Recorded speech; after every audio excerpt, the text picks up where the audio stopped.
하나님 말씀 마태복음 13장 55절로 읽었습니다. 예수의 어머니가 마리아입니다. 마리아. 우리나라 조선시대에 가장 득스러운 어머니상을 심사임당이라고 합니다. 심사임당이 7남매를 낳았습니다. 심사임당이.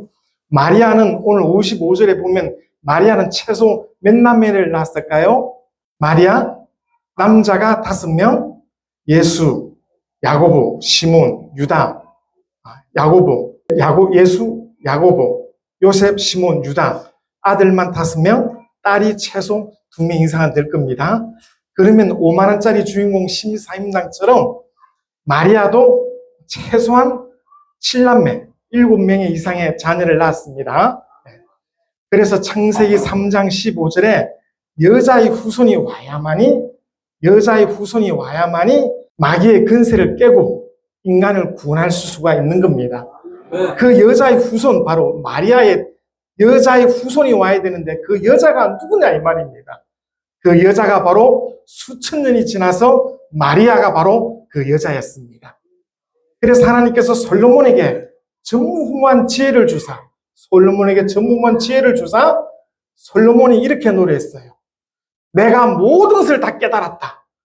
하나님이 주신 지혜로 모든 것을 나는 다 깨달았다. 한 가지를 깨닫지 못했다. 그게 뭐냐? 바로 전도서 7장 28절에 솔로몬의 여자가 1000명입니다. 1000명. 후비가 300이요. 후비가 700이요. 빈장이 300. 1000명 여자인데 하나님께서 솔로몬에게 지혜를 주시고 하나님의 그 마음을 솔로몬을 통해서 나타냈어요. 그것이 뭐냐면 내가 1000 남자 중에서 하나를 얻었지만 1000 여자 중에서 한 명도 얻지 못했다. 내가 모든 것을 다 깨달았는데 한 가지를 깨닫지 못했다. 그 한 가지 깨닫지 못한 사실이 뭐냐?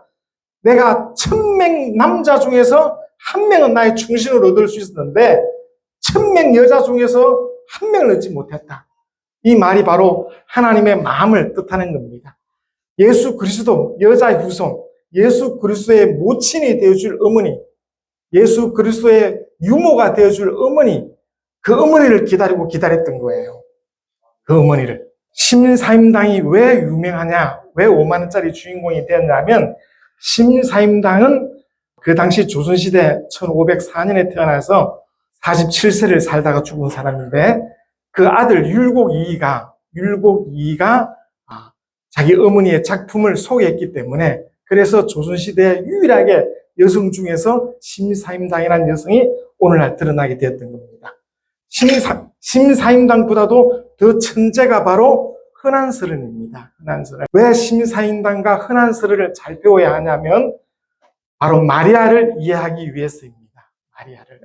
마리아가 유대법에 의하면 유대풍습 야곱이 그의 라헬 외삼촌 집에 가가지고 장가들었거든요. 따라합시다. 장가들다. 우리나라 선조 시대 이전까지는 장가를 들었습니다.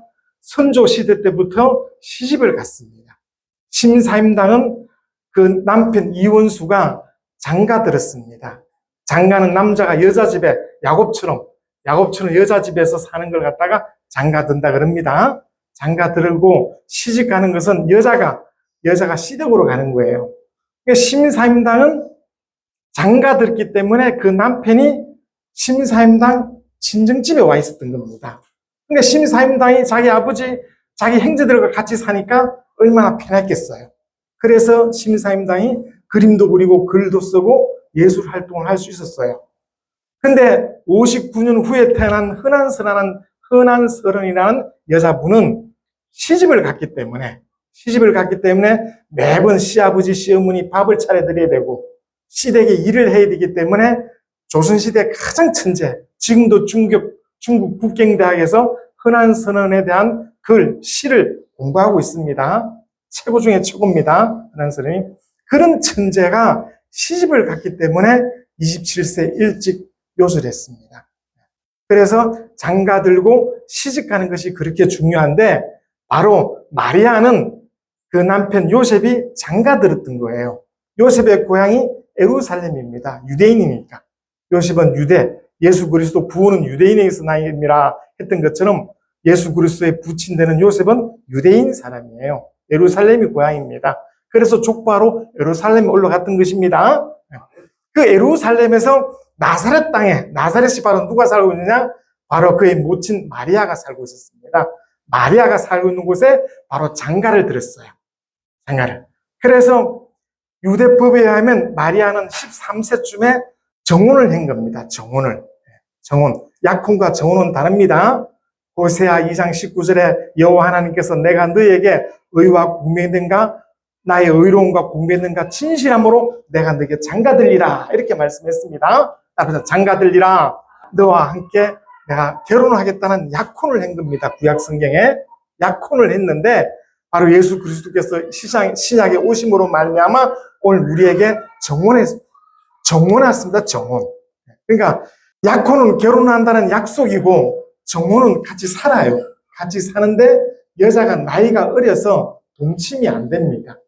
그래서 마리아가 13살쯤에 그의 남편 요셉과 정혼했는데 아직 동침을 못해. 애기 어리니까 13살쯤이니까. 그런데 어느 날 갑자기 마리아가 배가 불러왔죠. 왜? 그래서 요셉이 내가 이 여자랑 잠을 안 잤는데 왜 여자가 임신을 했는가? 그래서 마리아를 내치고자 했어요. 그때 꿈에 천사가 요셉아, 내 안에 마리아 되기를 두려워하지 말라. 내 안에 마리아는 바로 하나님의 아들을 배웠다. 이렇게 꿈에 지시함을 받은 거예요. 그래서 마리아가 죽지 않고 살았던 겁니다. 율법에 의하면 결혼하기 전에 아기를 가지면 죽어야 되는 거예요. 유대법에 의해서. 그래서 바로 아기를 낳기까지 동침하지 않다가 마리아가 예수를 낳을 그 나이가 18세에서 20세 안쪽입니다. 18세로 보면 됩니다. 그래서 흔한 선언도 조선시대 보통 13세에서 15세에 시집을 갑니다. 결혼을 합니다. 결혼을 해서 한 1, 2년 여자가 좀 더 성장해야 그 다음에 이제 아기를 갖는 거예요. 그래서 흔한 선언이 15세에 이제 결혼을 해서 애를 낳는데 시댁에 그러니까 마리아는 예수의 제자가 됐는데 왜 그의 남편 요셉은 예수의 제자가 못 되었느냐? 요셉은 꿈에 지시함을 받았지만은 제자가 못 되었어요. 조선시대에 심사인당이라는 사람이 굉장히 우수한 사람인데 그 남편이 이원수예요. 마귀원수, 이원수처럼 원수인데 참 착한 사람이에요. 착한 사람인데 학문이 컴플렉스가 있어요. 부인이 학문이 더 뛰어납니다. 부인이 학문이 더 뛰어나기 때문에 7남매를 낳고도 이 남편 이원수가 심사임당의 남편 이원수가 술 파는 주모랑 결혼했어요. 1등감 때문에 그렇죠. 그 부인은 학문이 깊으니까 존댓말 하니까 남편이 평생 불편했던 거예요. 그래서 그 아들, 셋째 아들 율곡이가 13세 자원급제를 한 우리 조선시대 9번의 자원급제한 최고의 천재 중에 천재가 율곡이입니다. 율곡이가 16세 때 어머니가 갑자기 죽었어요. 그 어머니가 바로 어머니면서도 학문이 높은 율곡이의 스승이 되는 사람입니다. 스승. 그래서 13세 때 자원급제를 했지만은 16세 때 어머니가 죽는 바람에 삶과 죽음이 뭔가, 인생의 죽음이 무엇인가, 13세 때 최고의 학문에 이르렀지만 엄마의 죽음이 너무 아쉬워서 모친 3년상을 지내고 절에 들어갔어요. 금강산. 불교에 미쳤다가 1년 만에 다시 돌아왔습니다. 돌아왔어요. 율곡이. 그래서 10만 양병선을 주장했는데 그게 이루어지지 않아서 임진왜란이 왔고 임진왜란 때문에 율곡이의 10만 양병선이 아직까지 그게 얼마나 큰 지혜인지를 대두되고 있는 것입니다. 그러니까 심사임당은 자기 친정집에 있었기 때문에 그 남편 사랑을 받고 친정의 사랑을 받았기 때문에 작품 활동을 했어요. 그런데 흔한선언은 시댁에 갔기 때문에 흔한선언도 남편보다 훨씬 머리가 좋고 시가 좋기 때문에 남편이 자꾸 바깥으로 돌았던 겁니다. 바깥으로 왔어요. 바로 마리아의 남편 요셉도 마찬가지다 이 말이에요. 마리아의 남편 되는 요셉은 유대인 중에 유대인, 예루살렘 사람이고 마리아는 혼혈족이 사고 가난한 자가 사는 나사렛에서 사는 사람이야. 나사렛이 마리아의 고향이야. 거기는 배움이 없어. 그렇지만 남편보다도 하나님 된 신앙이 좋은 사람이 누구야? 마리아다요, 마리아. 말씀이 육신이 되오신 하나님의 아들이 말이야. 사람한테 뺨 맞고 야단 맞고 요거도 뭐 되겠어요? 그 모친이 얼마나 온순하고 그 모친이 학문이 얼마나 높고 그 모친 마리아의 믿음이 얼마나 훌륭했으면 하나님이 수천 년 동안 마리아, 예수의 모친이 될 사람, 바로 여자의 후손, 그 여자를 오랫동안 찾았다 이 말입니다. 오랫동안. 그 마음을 솔로몬을 통해서 내가 다 깨달았는데 한 가지를 못 깨달았다. 일천 남자 중에서는 충신을 하나 얻었지만 이 많은 여자 중에서 아직도 내가 원하는 여자가 안 없다고 그렇게 했던 거예요. 그 여자 따라와 마리아. 하나님이 자기 아들을 맡길 만한 그 여자를 그토록 찾았던 겁니다. 요셉이 볼 때, 그 아버지 요셉이 볼 때 예수는 장자지만 자기 씨야, 자기 씨가 아니야. 자기 씨가 아니죠. 결혼 전에 아기를 낳았으니까. 근데 나머지는 다 누구 씨야? 자기 씨죠. 그럼 자기 씨면 내 씨를 더 사랑했어? 남의 씨를 더 사랑했어? 여러분, 사람이 30년을 살다가 고향을 떠나면 이 사람은 뭐 했다는 기록이 있는데 예수는 그런 기록이 없어요. 예수는 아버지가 목수지만 목수도 아니야. 왜?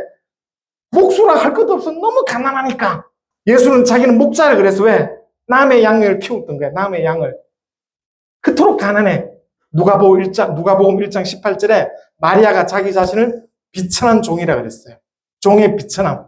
시민사임당은 그 친정집의 족보가 대단한 집안입니다. 흔한 사람도 마찬가지고. 족보가 좋아요. 그래서 좋은 집안끼리 결혼을 했는데 바로 예수의 모친 되는 마리아는 왕족입니다. 왕족. 솔로몬의 행 나단이에요. 솔로몬의 행 나단의 혈통이에요. 왕족인데 하나님에 의해서 바로 예수 그리스도의 모친이 될 여자의 후손의 그 나단의 자손들은 뿌리라 그랬어. 나단의 뿌리. 나단 이후로 예수 그리스도까지 한직에 올라간 사람이 한 명도 없어. 왕족인데도 한직에 그 이름을 올린 자가 없을 만큼 나단 이후로 예수 그리스도의 족보에 든 사람은 전부 다 이름이 드러나요. 문지기도 하나 못했었고. 그러니까 완전 역사 속에 배제됐기 때문에 바로 마리아의 그 집안은 그토록 가난했던 겁니다. 그래서 어디서 살았어요? 지구상의 가장 가난한 동네 나사렛에서 살고 있었던 겁니다. 사람들이 그 당시 나사렛 예수 이렇게 했죠. 나사렛은 배움이 없는 곳이야. 가장 가난한 동네야. 가장 예수를 무시하는 말이 나사렛 예수라는 뜻이에요. 그곳은 배움도 없고 유명한 사람도 없고 이 선지자의 수많은 예언 중에 단 한 구절도 없는 곳이 바로 나사렛이에요. 그래서 나다나엘이 야 나사렛에서 무슨 선한 것이 날 수 있느냐. 나사렛이 그토록 바로 소외된 선지자 입에 한 번도 오르지 아니하는 그런 곳입니다. 그 가난한 곳에서 오랫동안 살고 있었던 거예요. 그 마리아에게 바로 요셉이 장가 들어가지고 바로 예수 그리스도가 이 땅에 왔던 겁니다. 그러니까 마리아가 바로 마리아의 친척이 누굽니까? 사가랴 아닙니까? 사가랴. 엘리사벳이 이종 아닙니까? 엘리사벳의 남편이 그 당시 대제사장을 했던 사가랴입니다. 사가랴. 사가랴가 바로 하나님의 말씀을 애웠는데 그 갑절을 애우고 있었던 사람이 마리아예요. 마리아가 그토록 오랫동안 하나님을 굉장히 신뢰하면서 믿음을 갖고 있었는데 바로 예수 그리스도의 모친이 될 수 있었던 것입니다. 모친이. 그래서 여자의 후손이 와야 마귀의 근세를 깨고 창세기 3장 15절, 창세기 22장 17절에 아브라함을 통해서 내 씨로 말미암아 대적의 문이 온다. 내 씨로 말미암아 대게 말씀했어요. 그 당시 사람들은 처녀가 잉태한다는 말이 무슨 말일까? 결혼을 해야 애를 낳지 어떻게 처녀가 잉태를 할까? 율법에 처녀가 잉태하면 공개처형이에요. 공개처형. 그래서 처녀가 잉태 아들 낳으니 그 이름을 임마누엘이라 하더니 그 예언이 뭔 줄 몰랐는데 바로 한참 지난 후에 모친 마리아를 통해서 바로 처녀가 잉태하여 아들을 낳았습니다. 그가 예수 그리스도예요. 근데 자랄 때 30년 동안 나사렛에서 사는데 똑같이 자랐습니다. 그래서 친구들이 야 예수야 놀러 가자. 야 예수야 놀러 가자. 예수야 놀러 가자 이렇게 했어요. 그 동생들도 형 막 하고 30년 동안 그렇게 잘 자랐습니다. 여러분, 예수가 죽고 부활하시고 하늘로 승천하신 후에 성경 처음으로 예루살렘 교회 당회자 목사가 누굽니까? 예루살렘 교회 당회자 목사가 야고보입니다. 야고보. 그 야고보가 바로 예수님의 친동생이에요. 예수님의 친동생이 야고보예요. 야고보는 마가 오순절 다락방에 성령을 받을 때 그때 없었습니다. 행이 하나님의 아들이야? 안 믿습니다. 나랑 같이 30년을 같이 사는 행이 내 하나님이야? 여호와 하나님이야? 안 믿어요. 구약의 여호와 하나님은 유일하신 하나님이에요. 하나님의 아들이 있다는 것은 있을 수가 없는 거예요. 그런데 그 어머니가 얼마나 경건하고, 그 어머니가 얼마나 학자고, 그 어머니가 얼마나 훌륭하든지 그 자녀들이 전부 다 예수의 제자가 되었던 겁니다. 바로 율곡 때문에, 심사임당이 율곡 이의 때문에 그 이름이 세상에 드러났던 것처럼, 마리아의 성품과 마리아의 믿음이 그 자식들을 통해서 나타난 거예요. 얼마나 훌륭한지. 그래서 30년을 뒷바라지했지만 하나님의 아들입니다. 남자 없이 아기를 가졌습니다. 애를 키웁니다. 똑같습니다. 예수가 자라는 거랑 야고보가 자라는 거랑 요셉이 자라는 거 똑같이 자라요. 똑같이 자랍니다. 그런데 그가 요단강에서 세례를 받고 성령을 받고 난 뒤부터는 그가 하나님의 아들이에요. 30년 동안 예수 그리스도는 그 모친 마리아에게 어머니, 아버지 오셨습니다. 아버지, 어머니가 식사하러 가십니다. 이렇게 불렀어요. 30년 동안. 요단강에서 세례를 받고 난 다음에 이는 내 사랑하는 아들이요 내 기뻐한 자니 이는 내 사랑하는 아들이요 내 기뻐한 자니 그 음성이 들리고 성령 충만히 받고 난 다음에 그때부터 예수는 마리아를 여자여라고 부릅니다. 여자. 왜? 그때부터 예수는 하나님의 아들이십니다. 마리아를 창조하시고 이 세상 만물을 창조하신 하나님이 바로 예수 그리스도입니다. 그래서 여자여라고 부르는 것입니다.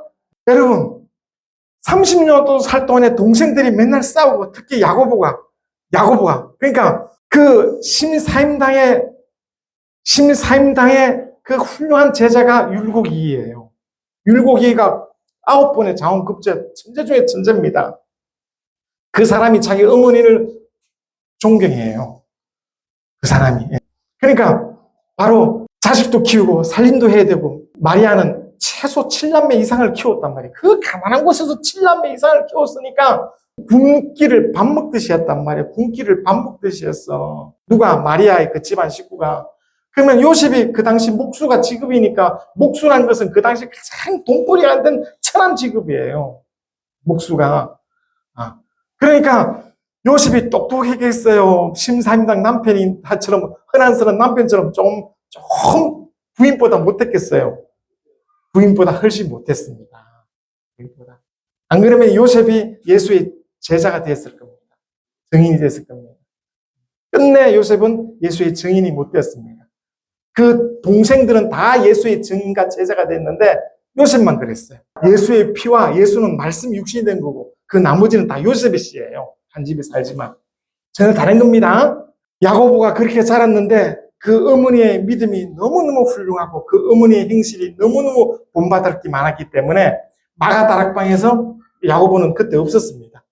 근데 마리아가 성령을 받고 마가 다락방에 성령을 받고 집에 내려가서 하나님의 아들이 십자가에 죽었다가 부활하셔서 하늘로 올라가셨다. 그 약속대로 성령을 받아왔다. 그러면 네? 행이 십자가에 죽은 건 알겠는데 그가 다시 살아났어요? 그가 다시 살아나고 하늘로 올라갔어요? 믿지 못했을 것입니다. 사람이 죽었다가 다시 사는 걸 어떻게 믿었겠어요? 그런데 그 어머니가 자꾸 가르칩니다. 진짜다. 실제다. 진짜 가르칩니다. 너희도 그렇게 믿자. 그때부터 야고보가 예수 그리스도가 하나님의 아들이시라는 걸 믿기 시작했어요. 그래서 야고보가 변화돼서 나사렛에서 예루살렘에 올라가가지고 초대 당회장이 되었던 겁니다. 아시겠습니까? 당회장 회장이에요. 중요한 것은 바로 제가 오늘 드리고 싶은 말씀은 야고보가 초대 당회장으로서 얼마나 경건하냐. 그가 죽을 때 그의 시신을 수습할 때 그의 무릎이 낙타 무릎 같이 되었다는 거야. 형 하고 30년 동안 까불었는데 그 행이 천지를 지으신 하나님이다. 그 행이 천지 만물을 지으신 인간을 지으신 하나님이시다. 내가 하나님 앞에 하나님이 사람으로 오셨는데 우리에게 장가들리라 하더니 사람으로 오셨는데 그 하나님을 몰라보고 맨날 같이 싸우고 행급 뺏어먹고 버릇이었구나. 그가 하나님 앞에 내가 하나님을 상대로 하나님을 몰라보고 하나님 앞에 함부로 했구나. 그게 너무 죄스러워서 공적인 사물을 하고 틈만 나면 기도실에 가서 무릎을 꿇고 기도했다. 야, 주여 주의 뜻이 이루어지옵소서. 나도 이렇게 몰라서 후회가 많은데 지금 저들이 유대인들이 내 동족들이 예수 그리스도가 하나님의 아들이신 줄 아직 모르고 있나이다. 아직 십자가의 원수로 향하고 있나이다. 저들을 불쌍히 여겨달라고. 그 야고보가 틈만 나면 기도하고 틈만 나면 무릎 꿇었다. 오늘 우리는 기도할 때 여기 앉아서 기도해서 무릎이 멀쩡하지만은 옛날에는 무릎을 꿇어서 기도했다. 얼마나 무릎을 많이 꿇었든지 그 무릎이 낙타 무릎까지 되었다 이 말입니다. 하나님은 살아계시다. 그 하나님이 얼마나 영화로우시며 그 하나님이 얼마나 영광 중에 계신가. 그가 우리 인간을 구원하려고 사람으로 오셨던 겁니다. 사람으로. 그래서 지구상에 예수가 하나님의 아들이라는 사실을 딱 이 모친 마리아만 아는 거예요. 그 모친 마리아만 알고 있다가 마가다락방에서 마리아도 성령을 받습니다. 성령 받고 그 성령의 힘을 위해서 집에 내려가서 행이 하나님이라고? 행이 하나님을 믿지 못하는 그 아들들을 얼마나 잘 양육했든지 그 자녀들이 전부 다 예수의 제자가 됐어요. 그 유다는 유다서의 저자예요. 그토록 가난한 그 나사렛에서라도 예수의 제자 일꾼을 만들었던 것입니다. 누가? 마리아가. 그래서 그 마리아를 하나님이 그토록 찾았던 거예요. 바로 오늘날도 마찬가지입니다. 이 복음을 누가 전하겠느냐? 이 영광의 복음을 좀 알고 이 영광의 복음으로 바쁘게 하지 말고 이 복음만이 영혼을 살릴 수 있고 이 복음만이 하나님의 뜻을 전할 수 있고 이 복음만이 지옥 갈 영혼들을 살릴 수 있는 이 복음을 과연 누가 전해주겠느냐. 그랬던 그 예수가 하나님이라는 사실을, 하나님의 아들이라는 사실을 그 마리아 한 사람을 통해서 집안이 다 변화됐습니다. 그래서 초대 교회 당회장 목사가 야고보예요. 예수님 제자 야고보 말고 동생 야고보. 낙타 무릎. 오늘 예수 믿는 사람들은 예수 믿었다가 시시하고 예수 믿었다가 타락하고 예수 믿었다가 성령 받았다가 또 세상으로 돌아갑니다.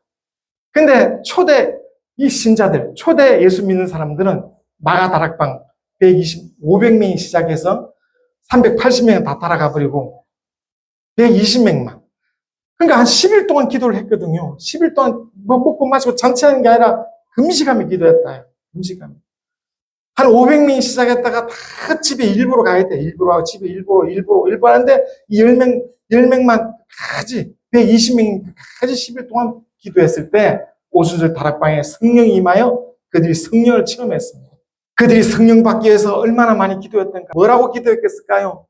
그들이 성령 받기 위해서 하나님의 아들이 이 땅에 오셨는데 우리가 그를 몰라보고 그를 십자가에 못 박아 죽였나이다. 우리는 죄인입니다. 우리는 죄인입니다. 이렇게 막 얘기했을 겁니다. 하나님의 아들을 그 공개청 십자가에 잘나게 죽인 자가 바로 우리입니다. 우리가 하나님이 이 땅에 오셨는데 우리가 그를 대접을 잘못해서 그가 그토록 착한 일을 했지만은 그가 로마 손에 의해서 죽었지만 우리나라 지도자 장로 서기관 바리새인들에 의해서 죽었나이다 라고 막 회개했을 겁니다. 얼마나 십자가에 죽었다 이 말이에요. 우리의 조상들이 하나님 앞에 똑바로 신앙생활을 못하고 가짜로 가증스럽게 끝으로는 경건한 차지만 속으로는 하나님을 참 섬기지 못해서 그 죄가 많아서 하나님의 아들이 오시는데 그를 몰라보고 그를 죽였다고 막 울고 불고 다시는 이르지 않겠다고 다시는 하나님 이름 앞에 정말 그 영광을 돌리겠다고 막 회개하면서 기도했습니다. 그래서 처음 기도했을 때 하루 만에 온 것이 아니라 10일 동안 전심전력으로 기도했을 때 금식하며 기도할 때 성령이 120명이 확 내렸어요. 그 120명이 일생 변하지 않고 그 전한 복음이 오늘까지 내려오는 겁니다. 평생을 교회 다녀도 이 성경이 무슨 내용이 들은지도 알지 못하고 성경 말하라 그러면 성경이 캄캄해. 성경이 옛날 그 마리아만 해도 성경을 입에서 달달달 외우고 있었는데 오늘날 물어보면 복음이 뭔지 하나님의 말씀이 뭔지 캄캄하다 이 말이야. 그러니까 한번 그렇게 성령 받은 자들이 죽을 때까지 성령 정말 유지하면서 주님을 참 사랑했던 것입니다. 내 행위 하나님이었구나. 그 결심과 각오로 되는 게 아니라 성령이 매일 감동 주시고 성령이 매일 도와주셔야 그 영감이 있어. 그 예수 그리스도가 나의 하나님이시오. 그의 말을 들으면 누구든지 구원을 받는다고. 예수의 말씀만이 우리의 생명이, 우리 영혼에 생명을 주는 거라고. 그렇게 자기 자신이 체험하고 자기 자신이 살아있고 이것을 전해줄 수가 있다 이 말입니다. 근데 한 집안에서 30년을 본 그 아버지 요셉, 그 아버지 요셉만이 왜 제자가 못 됐느냐. 그 아들도 다 됐는데 바로 자꾸 육신의 감정으로 모든 걸 보려고 했기 때문에 그런 것입니다. 자기 이 육신의 감정으로 오늘 우리가 성경을 들고 다니도 일생 자기 몸이 어떻게 생겼는지, 간암, 위암, 이게 자기 몸이 어떻게 했는지 잘 모르는 것처럼 성경을 들고 있어도 우리가 성경이 뭘 말하는지 정말 모를 때가 많습니다. 정말 그 예수가 누구냐? 그 예수가 바로 하나님의 아들이시다. 그가 나의 하나님이시라는 것. 그가 나를 위해서 십자가에 피 흘려주시고 그의 피값으로 우리를 사버리신 그가 나의 주인이시라는 것. 이 사실을 진짜 믿고 성령으로 그 이름 앞에 무릎 꿇어 빌립보서 2장 9절로 11절 하늘에 있는 자들과 땅에 있는 자들과 땅 안에 있는 자들로 누구든지 예수 이름에 무릎을 꿇게 하여 하나님 아버지께 영광을 돌리게 하려 하셨던 것처럼 정말 예수 이름 앞에 무릎을 꿇어서 그의 말씀에 순종하라고 하는 것이 우리의 참 신앙이고 그럴 때 성령이 우리를 도와주시고 성령으로 믿음이 또 성장해 가야지 예수를 아는 믿음보다 자기 체면. 여러분 우리가 그 당시 사람들처럼 예수 보고 예수에 놀러 가자, 예수에 놀러 가자. 그런 식으로 오늘 예수 이름 불러삼고 그런 식으로 예수를 찬양하지만은 정말 그 말씀 앞에 무릎 꿇느냐야. 정말 그를 하나님으로 우리가 정말 믿고 순종하느냐 이 말이에요. 정말 그가 우리에게 허물을 없애고 가까이 가장 가난하게 30년을 사시고 가난하게 사시다가 우리 인류와 가까이 친구가 되어주신 분이다. 그 분이 바로 우리를 지으신 하나님이신데 우리의 구원자 되시는데 정말 그를 진짜 그렇게 알아보고 있느냐야. 말만 예수 이렇게 하지. 그래서 이곳이 생명생교회입니다. 생명생교회인데 예수께서 가지고 오신 생명이 하나님의 생명입니다. 그 하나님의 생명이 십자가에 피 흘려서 그 생명으로 우리를 사버렸어요. 그래 그는 죽었습니다. 그 죽어서 무덤에 3일 동안 있었는데 그는 다시 살아날 수가 없습니다. 왜? 그의 생명은 우리 죄값으로 지불했기 때문에. 그런데 예수께서 어떻게 살아났을까요? 예수는 그 생명을 우리에게 다 지불해서 그는 다시 살지 못합니다. 그런데 그는 어떻게 무덤에서 다시 살아났을까요? 바로 하나님의 생명으로 살린 겁니다. 그 하나님의 생명을 영생이라 하는 것입니다. 예수의 피는 예수의 생명이라 말한 것이고 하나님의 말씀은 나는 하나님의 명령이 영생인 줄 아노라. 요한복음 12장 50절 말씀하는 것처럼 예수의 피로 우리가 다시 살아났으면 아멘 합시다. 다시 살아났으면 이제 그 구원을 받았다. 우리가 구원을 받았으면 하나님의 말씀으로 이제 부활 때까지 하나님의 말씀으로 육체가 죽을 때까지 끝까지 하나님의 말씀을 영생이 난다 이 말입니다. 그래서 생명과 영생이 다릅니다. 생명은 예수의 피, 내 피를 마셔야 된다. 내 피를 마셔야 생명을 얻는다. 과거 죽었던 죄에서 다시 살려주는 것을 생명이라 그래요. 예수의 피가 우리를 다시 살려준 겁니다. 그 산자가 하나님의 말씀이 영생의 말씀이에요. 하나님의 말씀으로 우리가 살아가는 겁니다. 이 피와 하나님의 말씀을 증거하신 이가 성령이십니다. 성령. 그래서 이 생명수교회 예수 믿고 먼저 예수 믿고 거듭나고 예수 믿고 구원받아서 예수 믿고 성령을 받아야 된다야. 예수를 믿어야 구원을 받고 예수를 믿고 자기 속에 제사함의 믿음이 있어야 성령이 임한다 이 말입니다. 그 성령이 임하고 난 뒤부터 들어오는 것이 하나님의 말씀, 영생의 말씀이라 그래요. 피가 먼저 임하고 성령이 와야 되고 그 다음에 말씀이 온다 이 말입니다. 하나님의 말씀이 그냥 되는 것이 아니라. 그래서 먼저 그의 피로 성령이 임할 때 어떻게 성령이 임했느냐. 그가 참 하나님의 사실을 알고 전심전력으로 회개했을 때 마가다락에서 회개했을 때 성령이 그에 임하여 그렇게 성령을 받은 사람은 일생 순교하는 자가 되고 일생 예수의 사람이 되는데 처음 예수 믿을 때 또 믿기 시작하면 또 믿어야 끝난다 이 말이에요.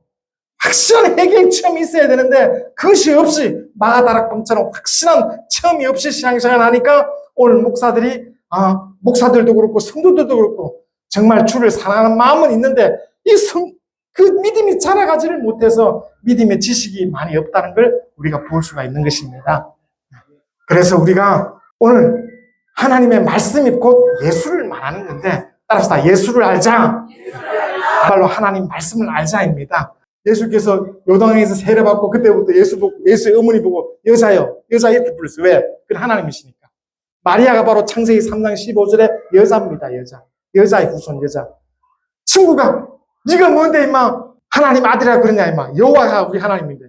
예수를 30년 동안 같이 살아도 예수야 놀자 해서 우리 육체가 평생을 성경 들고 다니고 예수 부르지만 야고보처럼 다 무릎이 될 때까지 정말 무릎 꿇고 성령을 의지하며 그가 하나님의 아들이시라는 것, 예수가 하나님의 아들이시라는 사실을 정말 우리가 순종하느냐 이 말이에요.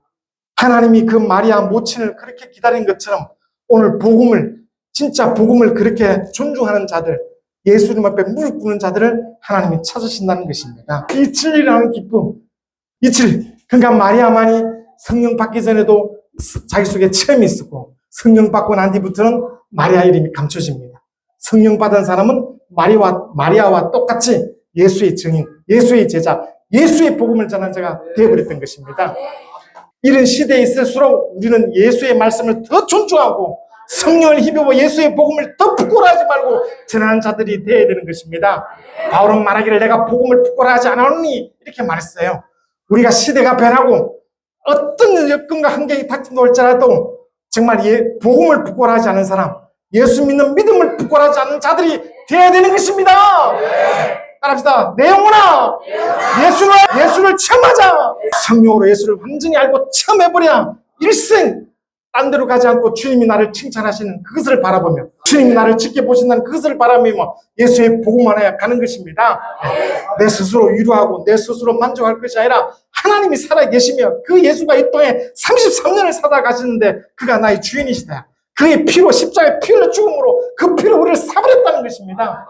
그래서 우리든지 누구든지 믿는 자는 그의 그 시대에서 예수의 그 시대에서 예수는 먹고 예수는 마시고 예수는 옷 입어서 예수를 전하도록 주님의 마지막 하늘과 땅과 땅 안에 모든 근세를 내게 주셨으니 그러므로 너희는 모든 족속으로 제자 삼아 아버지 아들과 성령의 이름으로 세를 주고 내가 네게 분명히 가르쳐 지키게 하라고, 바로 이렇게 가르쳐 지키게 하라고 예수를 전하라고 말씀했던 것입니다. 예수를 사람들이 몰라봐도 그는 하나님의 아들이십니다. 사람들은 몰라봐도 예수는 누구예요? 하나님. 가장 가난한 동네입니다. 가난한 집안에 오셨어요. 그래서 가난하기 때문에 가난과 거지는 다릅니다. 마리아의 집안은 가난했지 거지는 아니에요. 정신이 살아있다 이 말입니다. 정신이. 그래서 그 가난하고 먹을 것이 없으니까 매일 밥 먹을 때마다 배고른 소리, 물 흐르는 소리, 음식 있으면 형제들이 최소 7남매니까 서로 싸운다 이 말이에요. 그때마다 아버지가 누구 편을 들어주겠느냐 이거야. 동생 편을 들어주겠지. 그런데 그분이 바로 누구냐야. 그분이 바로 하나님 앞에 겸손하시고 사람 앞에 온유하신 예수 그리스도가 하나님의 아들이시다. 아들. 그래서 야고보도 그렇고 유다스의 저자 유다 말이에요. 예수님 친동생이에요. 그러니까 아버지한테 갖고 아버지 요셉이시 아버지요. 이제 목소리 그만하시고 이제 이분이 하나님, 우리가 그토록 기다렸던 하나님이십니다. 이분이 여호와가 내가 내게 장가들리라 하시더니 하나님 이 땅에 오신 거예요. 중요한 것은 예수가 있어도 믿음으로 보는 자는, 처음인 자는 그를 위해서 낙타 무릎이 되려면 평생 얼마나 무릎을 꿇었겠느냐 이 말이에요. 그 이름 앞에. 오늘 여러분 무릎 꿇었어요? 저처럼 비슷하게 배 누웠지? 하나님 앞에 정말 무릎 꿇느냐야. 야고보가 그랬다 이 말입니다. 얼마나 놀랬던지 성령 받아서. 오늘 우리 예수 믿는 믿음이 이와 같아야 되는 겁니다. 정말 복음을 부끄러워하지 마시고 천지에 당당하지만 그 이름 앞에 무릎 꿇는 여러분과 제가 되시길 주의 이름으로 축원합니다. 우리 주여 세 번 부르고 기도하겠습니다. 주여!